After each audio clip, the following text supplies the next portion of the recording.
নমস্কার বন্ধুরা, ভিন্ন স্বাদের গল্পে আপনাদেরকে স্বাগত। এখন শুনবেন সমরেশ মজুমদারের লেখা কলিকাতায় নবকুমারের অষ্টম পর্ব।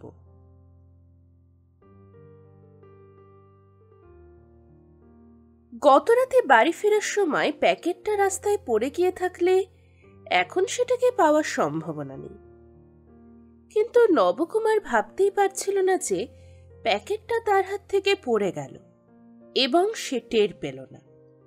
এ হতেই পারে না, অথচ প্যাকেটটা নেই। মুখ তো খামোখা মিথ্যে বলবে না। ওই প্যাকেট না পেলে সে বড়বাবুর সামনে গিয়ে দাঁড়াতে পারবে না। শেফালি মাকে বা কি বলবে? তবু আশায় আশায় রাস্তায় নামল নবকুমার। এই রাস্তা দিয়েই সে গতকাল বাড়ি ফিরেছে। সতর্ক চোখে মাটির দিকে তাকিয়ে হাঁটছিল সে। প্যাকেট দূরের কথা, একটা কাগজের টুকরো পর্যন্ত পড়ে নেই। খানিকটা হাঁটার পর বাঁ দিকের ডাস্টবিনের সামনে লোকটাকে দেখতে পেল সে। পরনে হাফ প্যান্ট আর গেঞ্জি, শিরিঙ্গে চেহারার, কাঁধে একটা বস্তা, ডান হাতে লোহার শিক। ডাস্টবিন থেকে উপচে পড়া জঙ্গলে কিছু খুঁজছে। এই লোকটাকে, তাদের গ্রামে এই ধরনের মানুষ সে কোনোদিনও দেখেনি। ডাস্টবিনের আবর্জনা যে খুঁচিয়ে দেখে, সে নিশ্চয়ই রাস্তায় পড়ে থাকা প্যাকেটটাও তুলে নেবে। নবকুমার কাছে গিয়ে জিজ্ঞাসা করল, আপনি কি খুঁজছেন? লোকে ফালতু বলে যা ফেলে দেয় তার কিছু কিছু বিক্রি করা যায়, তাই খুঁজছি।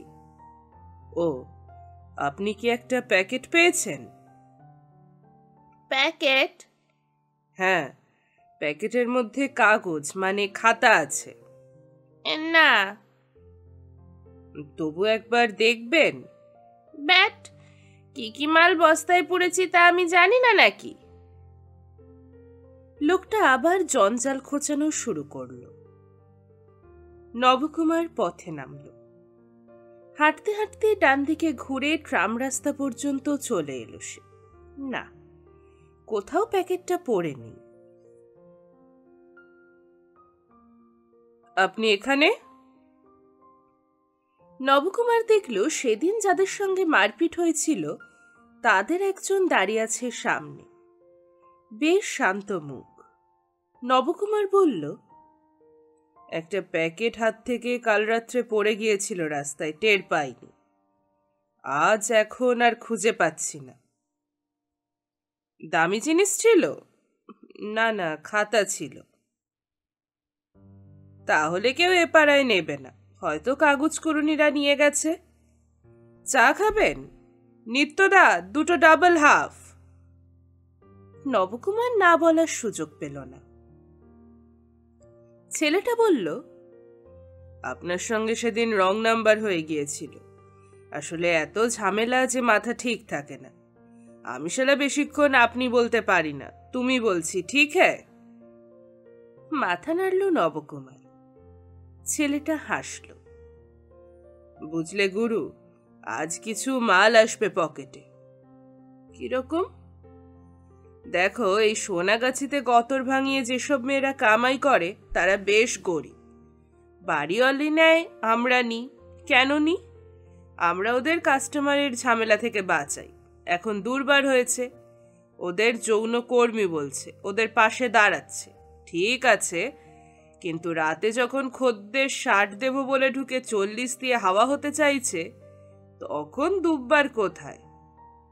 অফিস বন্ধ করে বাড়ি ফুটে গিয়েছে, তখন তো আমরাই খদ্দেরটাকে ধরে টাকা আদায় করে দিই, ঠিক কি না? চা এলো, একটু ঘন, আধ কাপ। এটা ডাবল হাফ কি করে হলো বুঝতে পারছিল না নবকুমার। চায়ে চমক দিয়ে ভালো লাগলো। আজ কি হবে বলছিলেন? গুরু, আপনি বললে খেপে যাব। বেশ। শোনো, যারা এখানে থাকে বা বাইরে থেকে এসে পেটের জন্য কামাই করে তাদের জন্য দুব্বার লড়ছে, ঠিক আছে, কিন্তু ভদ্রলোকের বউ যদি ফুর্তি করার জন্য সোনাগাছিতে আসে, তাদের তো মাল্লু ছাড়তেই হবে, ঠিক কি না? এরকম হয় নাকি? বহত। ঘন্টায় 200 টাকা বাড়িওয়ালিকে দিচ্ছে। দুপুরবেলায় যখন পুলিশের ঝামেলা নেই, বাবুরা নিয়ে আসছে ভদ্র মেয়ে ছেলেকে, ভদ্র মেয়ে ছেলেরা নিয়ে আসছে অল্প বয়সী ছেলেদের। হোটেলে ঘর ভাড়া করতে বেশি পয়সা লাগে, তাছাড়া খাতায় নামটাম লিখতে হয়, পুলিশ রেড করতে পারে, চেনা লোক দেখে ফেলতে পারে। কিন্তু এখানে এলে সেসব ঝামেলা নেই। আর এসে হোটে হলুদ কমল, সবুজ কমল, রক্ত কমল, হোটেলের চেয়ে কমতি কিছু না। ঢোকে মাথায় ঘোমটা দিয়ে, বের হয় ওভাবেই। ছেলেটা চা শেষ করল। নিত্যদা কাপ। একটা হাফ বুড়ি লাস্ট 3 মাস ধরে এখানে ছেলের বয়সী লাভারকে নিয়ে আসে, 2 ঘন্টা থাকে, 1টা থেকে 3টে। দুজনে ভদকা খায়। বাড়িওয়ালিকে 400, চাকরকে 50, আর আমাদের জন্য 150 দিয়ে ঘোমটা মাথায় ট্যাক্সিতে ওঠে। নবকুমার না হেসে পারল না। এসো না গুরু, লাস্ট দিন আমি ফলো করেছিলাম, আরেকটা ট্যাক্সিতে চেপে দেখলাম উল্টোডাঙ্গা ভিআইপিতে ছেলেটা নেমে গেল। হাফবুড়ি ট্যাক্সি ছাড়লো সল্টলেকের একটা বাড়ির সামনে। ট্যাক্সি চলে যাওয়ার পর 10 মিনিট হেঁটে একটা গলিতে ঢুকে যে বাড়ির সামনে গিয়ে বেল টিপল, সেটা দেখতে আলিশান। একটা কাজের মেয়ে দরজা খুলে দিলে হাফবুড়ি ভিতরে ঢুকে গেল। আমি পাত্তা লাগালাম, হাফবুড়ির 2 মেয়ের বিয়ে হয়ে গেছে, বাইরে থাকে। বর বুড়ো হয়ে গেলেও নাকি জাহাজে চাকরি করে, একেবারে সলিড পার্টি। তারপর আজ ওদের আসার ডেট। হলুদ কমল থেকে বের হওয়া মাত্র ওদের হাতে নাতে ধরবো। হুজ্জুত শুরু হয়ে গেলে হাফবুড়িকে ঠিকানা বলে দিয়ে মাল্লু চাইব, অন্তত 10,000। বলো গুরু, অন্যায় করছি? তুই তোর লাভারকে বাড়িতে নিয়ে গিয়ে ফুর্তি কর, তা করবে না যদি জানাজানি হয়ে যায়। বাইরে ভিড় না জানিয়ে ভিতরে গিয়ে তো কথা বলা যায়। যায়, কিন্তু হলুদ কমলের বাড়িওয়ালি সেটা করতে দেবে না, তার খদ্দের হাতছাড়া হয়ে যাবে তো। তুমি ভাই দুব্বার পার্টিকে বলো এদিকটা দেখতে। এখানকার মেয়েদের লোকে খান কি বলে, কিন্তু এই ভদ্র মেয়ে ছেলেরা পেটের জন্য তো সব করছে না, ওদের তো আরো খারাপ নামে ডাকা উচিত। ঠিকই, সত্যি কথা, কিন্তু লোক জমিয়ে ঝামেলা করলে যদি পুলিশ আসে, তাহলে তোমার ইনকাম নাও হতে পারে, তখন পুলিশই কেসটা নিয়ে নেবে।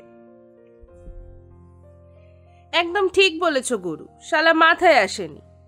একটা সিনেমা দেখেছিলাম, একটা নেকড়ে এসে হরিণ মারলো, সিংহ এসে হরিণটাকে খেয়ে নিল। তাহলে কি করা যায় বলো তো? আমি কি করে বলবো? ঠিক আছে, মাথায় এসেছে। বেরিয়ে আসা মাত্র 8-10টা মেয়েকে দিয়ে ওদের ঘিরে ঝামেলা পাকাবো।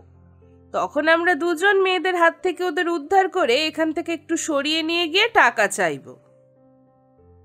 আমার ভাই দেরি হয়ে যাচ্ছে।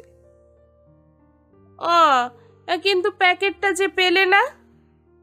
খুব ক্ষতি হয়ে যাবে, চাকরিও চলে যেতে পারে। আচ্ছা, কাল যখন পাড়ায় ঢুকেছিলে তখন প্যাকেটটা সঙ্গে ছিল?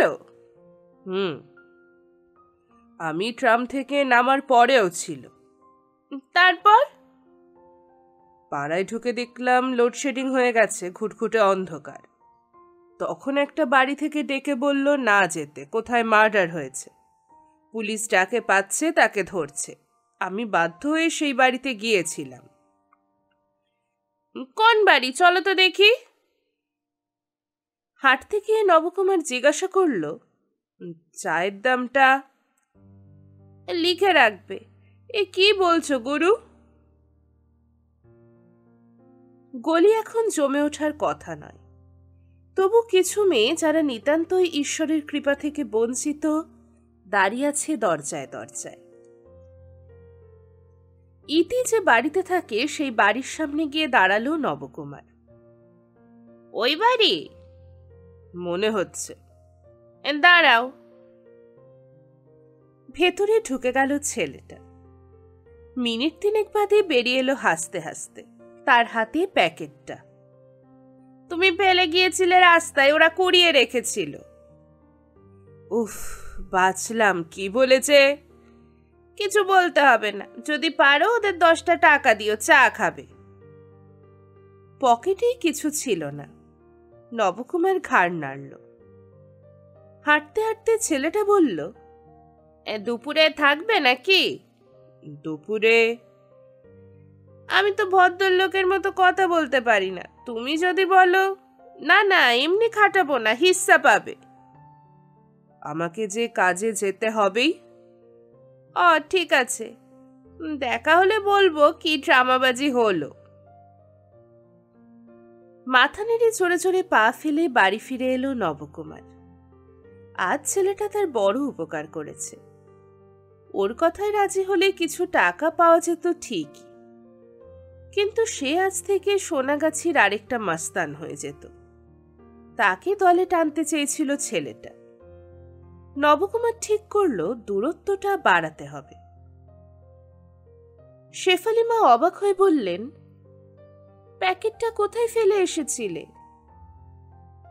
সত্যি কথাটা বলল নবকুমার, কিন্তু ছেলেটার প্রসঙ্গ তুলল না। দেখো কাণ্ড, এটা যদি না পেতে তাহলে বড়বাবু তো খেপে যেত। হ্যাঁ। মুখ তো বলল তুমি কি খুঁজতে বেরিয়েছ, আমি তো ভেবেই পাচ্ছিলাম না। না, তোমার কপাল দেখছি ভালো, কলকাতায় কিছু হারালে আর পাওয়া যায় না, তুমি পেলে। প্যাকেটটা খুললেন শেফালি মা। তার মুখ থেকে বেরিয়ে এলো, ওরে বাবা! কি? তোমার বড়বাবুর সাহস আছে, কিন্তু এটা কোনটা? মা নামে কোনো উপন্যাস পড়েছ? হ্যাঁ। কার লেখা? অনুরূপা দেবী। হ্যাঁ হ্যাঁ, উনিও মা নামে একটা উপন্যাস লিখেছিলেন, কিন্তু সারা পৃথিবীতে সবচেয়ে প্রচারিত এবং জনপ্রিয় মা নামের উপন্যাস লিখেছেন গোর্কি। গোর্কির মাদার উপন্যাস পড়নি? আমাদের ওখানে পাওয়া যায় না। ও, কিন্তু আমার মনে হচ্ছে এটা গোর্কির মাদার নয়। এই নাট্যকারের নামও আমি শুনিনি, কিন্তু এখন কি এই নামের পালা চলবে? কাগজে তো যেসব নাম দেখি তার বেশিরভাগই ছ্যাবলামি। মনে হয় দর্শকের রুচিও সেরকম হয়ে গেছে। এখন যেটা রিহার্সাল চলছে সেটাই কিন্তু ছ্যাবলামি নেই। তাই? তাহলে তোমাদের বড়বাবুকে সাহসী বলতে হবে। ওকে কি বলবো? বলবি আমার 2 দিন সময় লাগবে, মন দিয়ে পড়তে হবে, ভাবতে হবে, তারপর জানাবো কথা বলবো কি না। ঠিক আছে, আমি যাই। এসো। তাড়াতাড়ি স্নান খাওয়া শেষ করে জামা প্যান্ট পরে নিল নবকুমার। টেবিল থেকে খুচরো পয়সা তুলতে গিয়ে কার্ডটা দেখতে পেল। গীতিময় ঘোষ, ফিল্ম ডিরেক্টর। নিচে ল্যান্ড এবং মোবাইল নাম্বার। ভদ্রলোক বলেছিলেন সকাল 10টায় ওকে ফোন করতে। 10টা বেজে গেছে অনেক আগে। ফোন না করে গদিতে চলে এলো নবকুমার। একটু একটু করে লোকজন জমছিল। নিরুপমাদি এসেই মুচকি হাসলেন। মাস্টার তা ফিসফিস করে জিজ্ঞাসা করল, কিছু হলো? নাটক পড়ে মত দেবেন বলেছেন। উফ, কবে দেবে? উত্তর দেওয়ার আগে কাজের লোক এসে জানালো নবকুমারকে বড়বাবু ডাকছেন। ঘরে ঢুকতেই বড়বাবু জিজ্ঞাসা করলেন, আজ সকাল 10টায় গীতিময়কে ফোন করার কথা ছিল? আগে হ্যাঁ। করনি কেন? নবকুমার মাথা নিচু করল। বড়বাবু বললেন, প্রশ্নের জবাব না পেলে আমি সহ্য করতে পারি না। উনি অভিনয় করার কথা বলেছিলেন, আমার সেই ইচ্ছা একদম নেই। তা এই কথাটা ওকে টেলিফোন করে ঠিক সময় বলা উচিত ছিল। আমার পয়সায় ক্যামেরা ভাড়া করে উনি বসে আছেন তোমাকে টেস্ট করবেন বলে, টাকাটা জলে যেত না। আমি জানতাম না। জানতাম না? তুমি কলকাতার কি জানো? কদিন পা দিয়েছ এই শহরে? আজ তোমার প্রম্পট করার দরকার নেই, যাও। নবকুমার বেরিয়ে এলো। সে কি করবে ভেবে পাচ্ছিল না। গীতিময় বাবুর কাছে গেলে বড়বাবুর টাকা নষ্ট হতো না, এটা যদিও সে জানত না। একজন এসে বলল, সুধাময় বাবু ডাকছেন। নবকুমার এগিয়ে গেল। সবাই এসে গিয়েছে। সুধাময় বাবু বললেন, আরম্ভ করো। মাথা নাড়ল নবকুমার। বড়বাবু নিষেধ করেছেন প্রম্পট করতে। সে কি? সুধাময়বাবু এমনভাবে বললেন যে ঘরের সবাই অবাক হয়ে নবকুমারের দিকে তাকালো। বড়বাবুর নিষেধ মানে চাকরি চলে যাওয়া, এটা সবাই বুঝতে পেরে গম্ভীর হয়ে থাকল। মাস্টারদা বলল, তখনই বলেছিলাম বেশিবার বেরো না, ঝড়ে পড়ে যাবে। এখন কি হবে? যাও, দেশে ফিরে যাও, আমার আর কিছু করার নেই। নিরুপমাদি বলল, কিন্তু কি অপরাধ করেছে? জানি না, এখন একজনই ওকে বাঁচাতে পারে। কি? ওই জানে। সুধাময়বাবু বললেন, এসব কথা থাক, আমি একবার দেখা করে আসি। সুধাময়বাবু বড়বাবুর ঘরে চলে যাওয়ার পর কেউ মুখ খুলল না। মনে মনে সিদ্ধান্ত নিল নবকুমার, মরে গেলেও শেফালি মাকে বলবে না বড়বাবুকে তার হয়ে সুপারিশ করতে। তার চেয়ে দেশে চলে গেলে। সঙ্গে সঙ্গে মন বিদ্রোহ করল, না, কখনো না।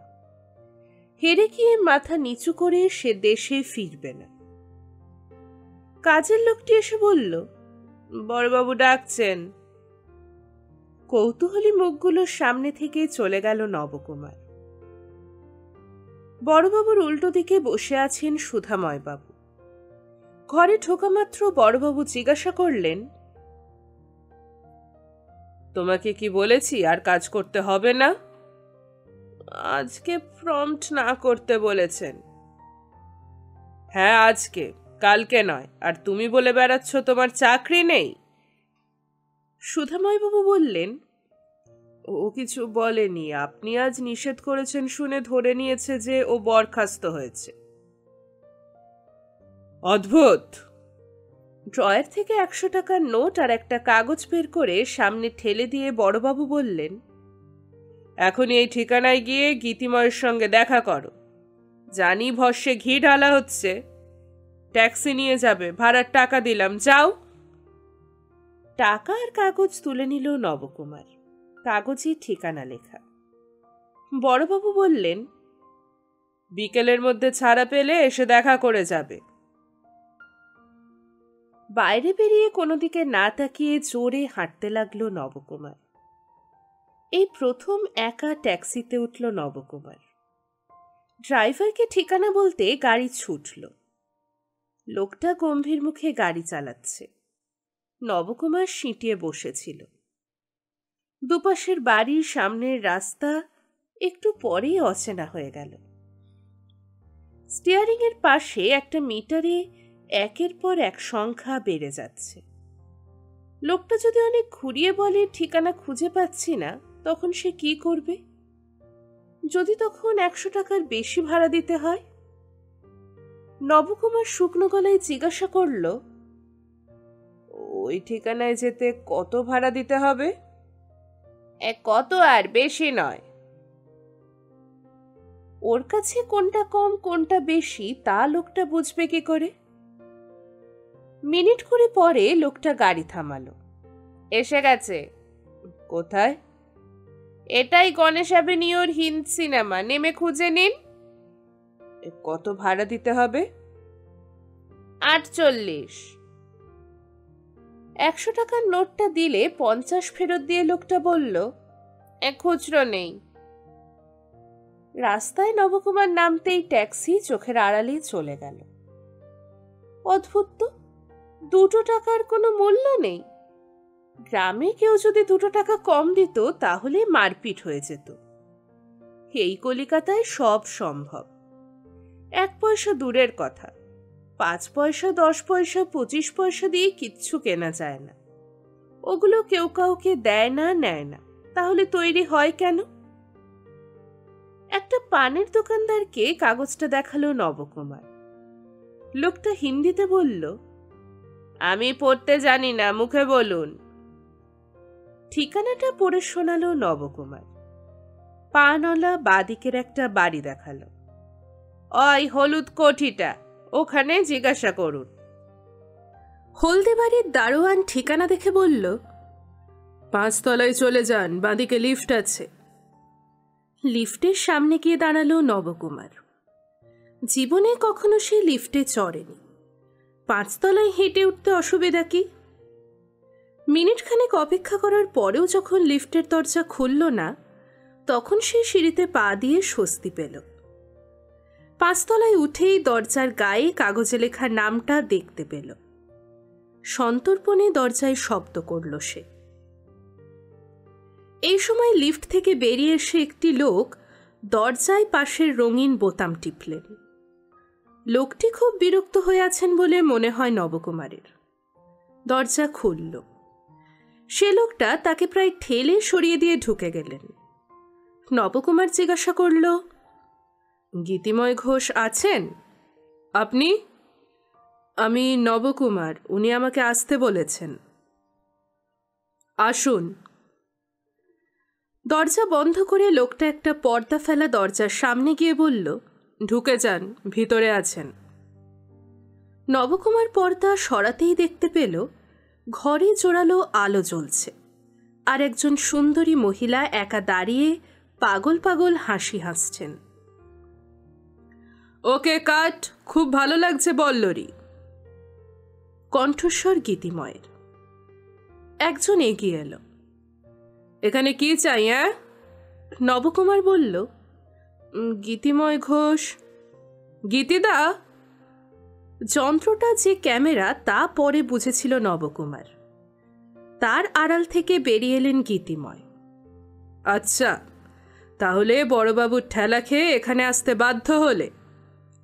নবকুমার মাথা নাড়ল। না না, আসলে কোনো আসল নকল নয়। তোমাকে ফোন করতে বলেছিলাম, করনি কেন? খেয়াল ছিল না। কিছু একটা বলতে গিয়েও শেষ পর্যন্ত গিলে ফেললেন গীতিময়। বসো ওখানে। দেওয়ালের গায়ে সাজিয়ে রাখা চেয়ারগুলোর একটায় বসল নবকুমার। গীতিময় বললেন, নেক্সট। বল্লরী, তুমি মেকআপ তুলে নাও। স্বপন, নেক্সটকে পাঠাও। নবকুমার দেখল সামনে দাঁড়ানো মেয়েটি পাশের ঘরে ঢুকে গেল এবং সেখান থেকে আরেকটি মেয়ে বেরিয়ে এলো। বেশ কিছুক্ষণ ধরে বিভিন্ন ভঙ্গিমায় গীতিময় মেয়েটির ছবি তুললেন। তারপর বললেন, এবার তোমার গলা শুনবো, একটা কবিতা বলো। মেয়েটা যেন খুব লজ্জা পেল। আমি কবিতা জানি না। বেশ, ধরো তোমার নায়ক সামনে দাঁড়িয়ে আছে, তাকে তুমি বলছো, আমি তোমাকে ভালোবাসি, আমাকে ছেড়ে যেও না, তাহলে আত্মহত্যা করব। বলো।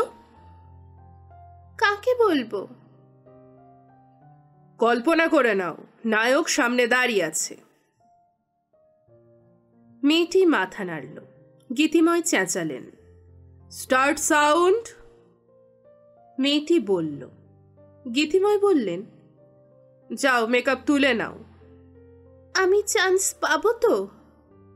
প্রোডাকশন ম্যানেজার জানিয়ে দেবে, তুমি এসো।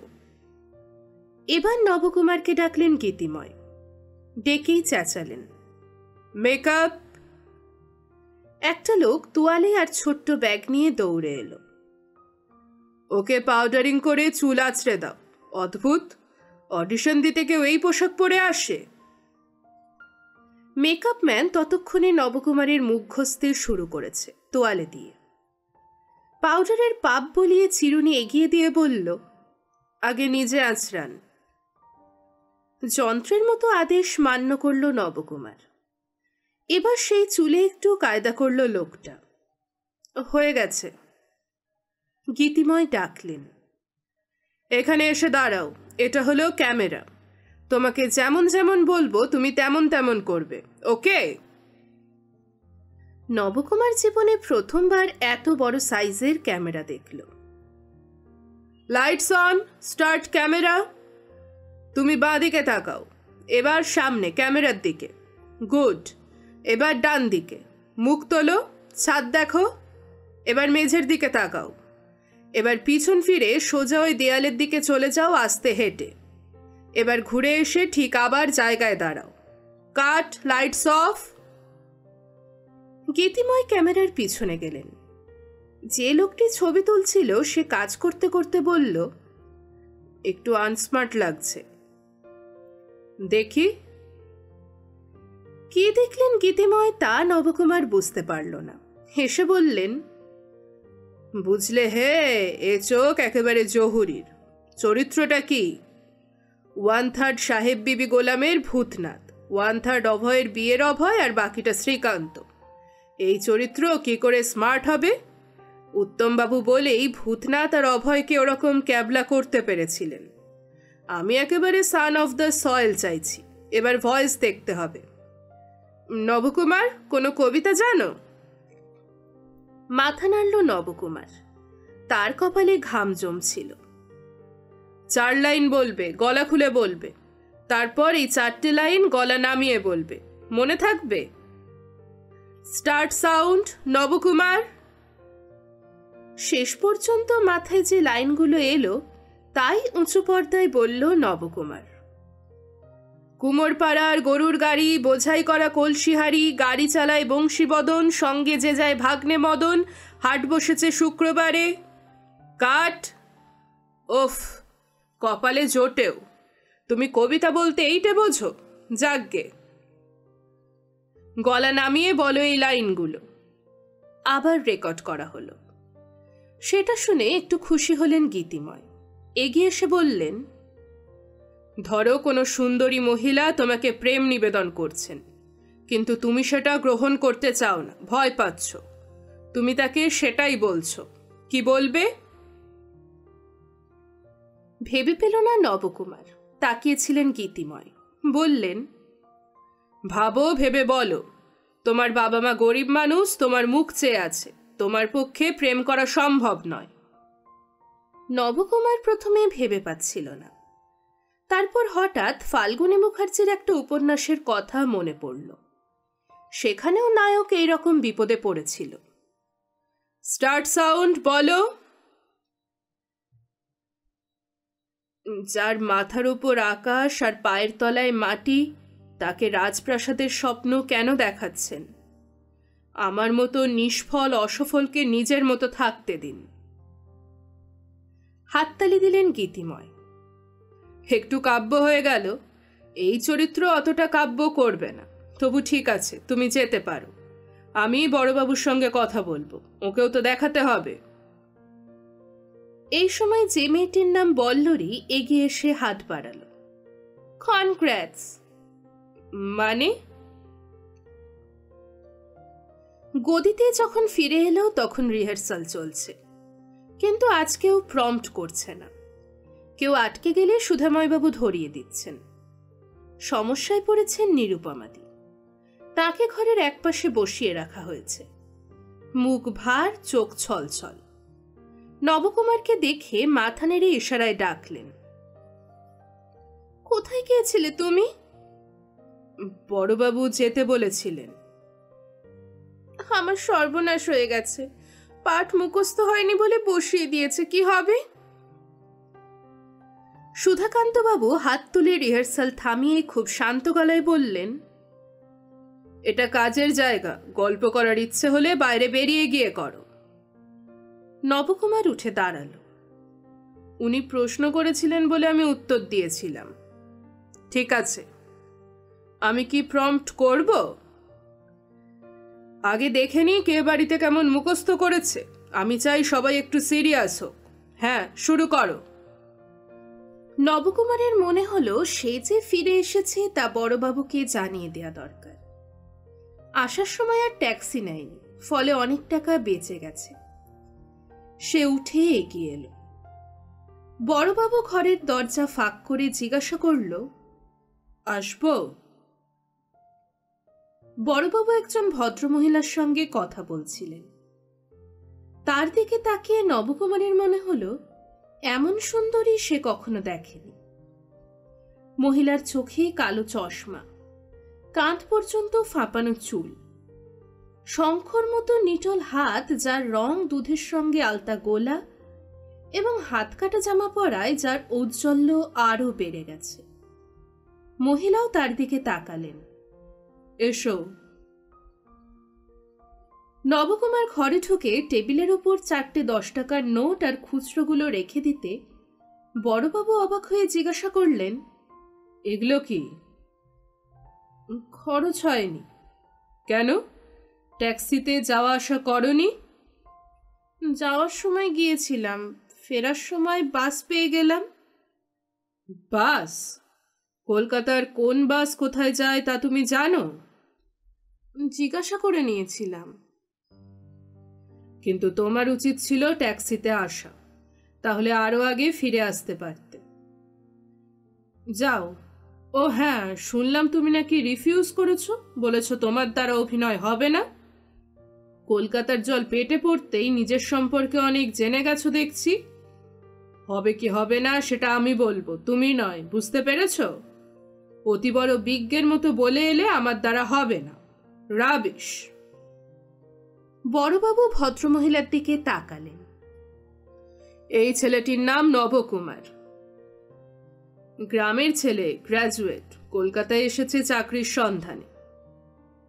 আজ একটা ছবির জন্য অডিশনে পাঠিয়েছিলাম, পরিচালকের নাকি ভালো লেগেছে, কিন্তু ইনি বলে এসেছেন অভিনয় ওর দ্বারা হবে না। ভাবতে পারেন? ফ্যান্টাস্টিক, শুনে আমার খুব ভালো লাগছে। আমি ওকে কয়েকটা প্রশ্ন করতে পারি? নিশ্চয়ই, বাচ্চা ছেলে। আচ্ছা নবকুমার, আপনি মিথ্যে কথা অনায়াসে বলতে পারেন? খুব খারাপ লাগছিল নবকুমারের, কিন্তু বড়বাবুর সামনে বসে আছেন বলে সে কোনো কথা মুখে না বলে মাথা নেড়ে জানালো, না। কষ্ট করে? দেশে কখনো বলিনি। কলকাতায় আসার পর? 2-1 বার। খুব খারাপ লেগেছে বলতে। তুমি নিশ্চয়ই প্রেম করেছো? গ্রামের পুকুরের ধারে বা কোনো জলা জঙ্গলে? কটা মেয়ের সঙ্গে করেছো? ওসব চিন্তা আমার মাথায় ছিল না। আমার দায়িত্ব নেওয়ার ক্ষমতা নেই, ওসব করব কেন? গ্রামে তো অল্প বয়সে বিয়ে হয়ে যায়, তোমার হয়েছে? বললাম তো, ওসব চিন্তা আমার মাথায় নেই। গান গাইতে পারো? না। তাহলে তোমার কি ভালো লাগে? বই পড়তে, গল্পের বই। আচ্ছা ঠিক আছে, তুমি এখন যেতে পারো। বড়বাবু বললেন, শোনো, আমাকে না জানিয়ে গদি থেকে যাবে না। সে বেরিয়ে যেতে যেতে শুনল ভদ্রমহিলা খিলখিলিয়ে হেসে উঠলেন। খুব খারাপ লাগছিল নবকুমারের। সে গদির বাইরে চলে এলো। এসব কি হচ্ছে? বড়বাবুর সামনে ওই মহিলা ওসব প্রশ্ন করার সাহস পেলেন, অথচ তিনি একটু আপত্তি করলেন না। ওরকম জাঁদরেল বড়বাবুকে ওর সামনে কিরকম নরম দেখাচ্ছিল। এই সময় মাস্টারদা পাশে এসে দাঁড়ালো। একটা বিড়ি খাবে? না বলতে গিয়ে হ্যাঁ বলে ফেলল নবকুমার। বিড়ি ধরিয়ে দিল মাস্টারদা। একগাল ধোঁয়া বের করে বলল, ব্যাপারটা কি? মুখ দেখে মনে হচ্ছে কেউ লেঙ্গি মেরেছে। বড়বাবু কোথায় পাঠিয়েছিল? সিনেমার অডিশন দিতে। হ্যাঁ, সে কি? নিশ্চয়ই গাড্ডা খেয়েছ। আরে বাবা, তোমার মতো গেঁয়ো কখনো ক্যামেরার সামনে কথা বলতে পারে? যাওয়ার আগে একটু যদি বলতে, তাহলে আমি তোমাকে উত্তম কুমারের কয়েকটা স্টাইল শিখিয়ে দিতাম। বড়বাবুও যেমন মুরগি দিয়ে হাল চাষ করাবেন। আচ্ছা, বড়বাবুর ঘরে যে ভদ্রমহিলা বসে আছেন তিনি কে? কোনো অভিনেত্রী? হাই বাপ, প্রডিউসার, বিশাল প্রডিউসার। 8খানা সুপারহিট ছবি বানিয়েছেন। বড়বাবুর কাছে কেন এসেছেন জানি না। ওই যে গাড়িটা, ওটা ওর গাড়ি। কত দাম জানো গাড়িটার? না।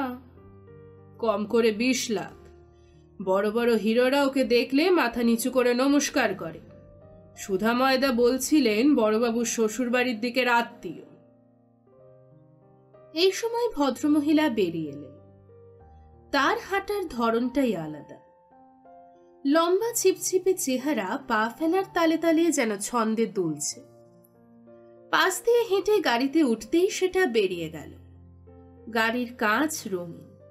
নবকুমারকে যেন চিনতেই পারলেন না।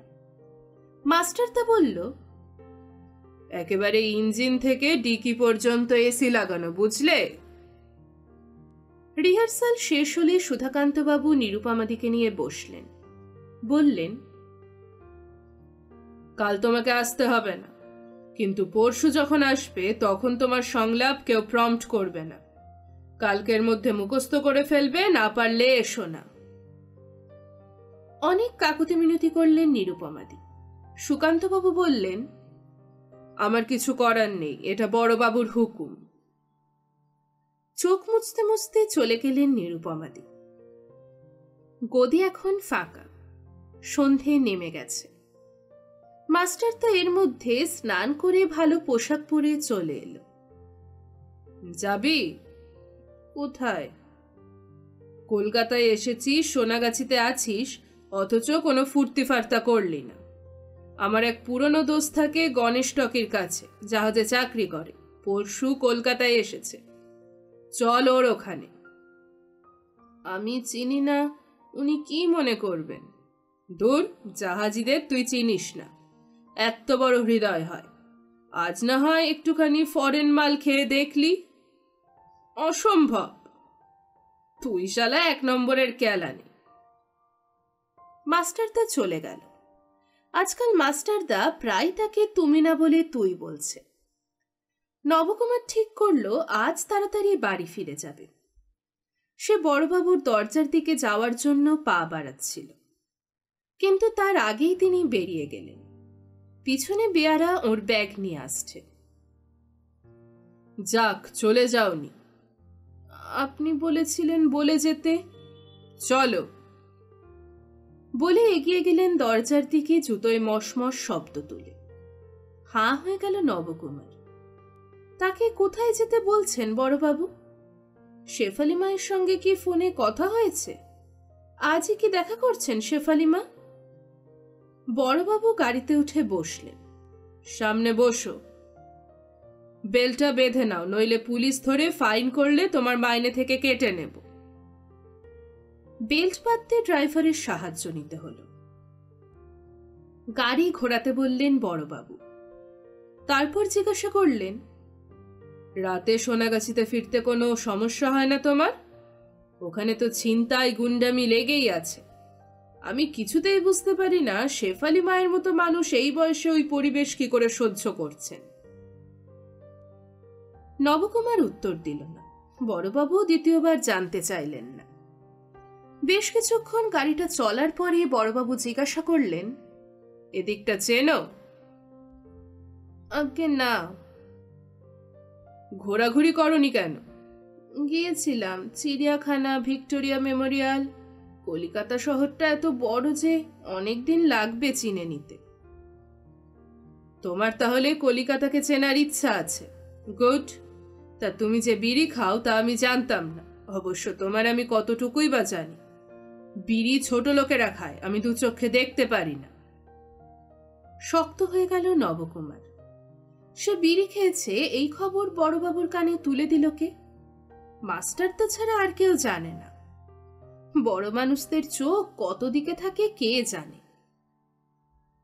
সে যে নিয়মিত বিড়ি খায় না এ কথা বলতে পারল না। বড়বাবুর নির্দেশ মতো গাড়ি থামলো একটা লোহার গেটের সামনে। দারোয়ান কাছে এসে বড়বাবুকে দেখিয়ে সালাম করে গেট খুলে দিল। দুপাশে বাগান। গাড়ি থামলো একটা গাড়ি বারান্দার নিচে। এই বাড়িটা বড়বাবুর বাড়ির চেয়েও বড়, কিন্তু ওরকম গম্ভীর দেখতে নয়। নামো। বড়বাবু নেমে এগিয়ে গেলেন সিঁড়ির দিকে। বেল্ট পরতে যেমন ঝামেলা, খোলার সময়ও তাই। গাড়ি থেকে নেমে সিঁড়ির দিকে এগিয়ে গিয়ে বড়বাবুকে দেখতে পেল না নবকুমার। সে যখন এদিক ওদিক দেখছে তখন ওপর থেকে একটা লোক নেমে এসে বলল, আসুন। লোকটাকে অনুসরণ করে দোতলায় উঠে এসে একটা চমৎকার সাজানো ঘরে ঢুকল সে।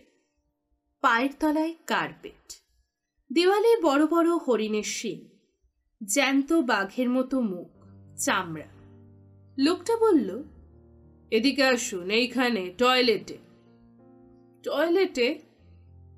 আপনাকে পেস্ট দিয়ে মুখ ধুয়ে নিতে বলেছেন মেম সাহেব। কেন? আমি জানি না। খামোখা কেন পেস্ট দিয়ে মুখ ধোবে সে?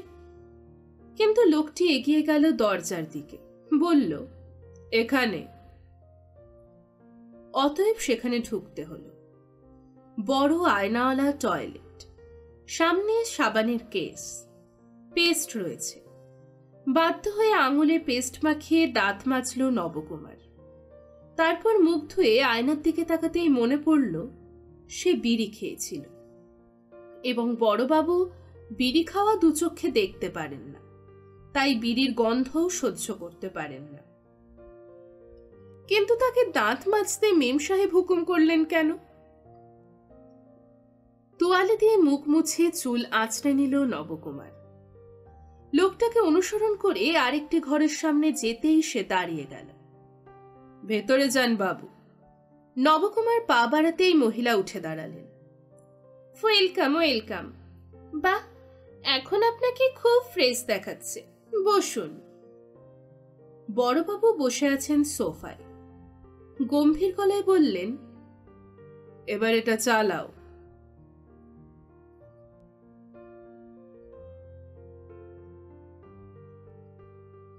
এতক্ষণ শুনছিলেন সমরেশ মজুমদারের লেখা কলিকাতায় নবকুমারের ৮ম পর্ব। গল্পটি কেমন লাগছে অবশ্যই জানাবেন কমেন্ট বক্সে। আর এখনো যদি আমার চ্যানেলটিকে সাবস্ক্রাইব করে না থাকেন, এক্ষুনি চ্যানেলটিকে সাবস্ক্রাইব করে নিন।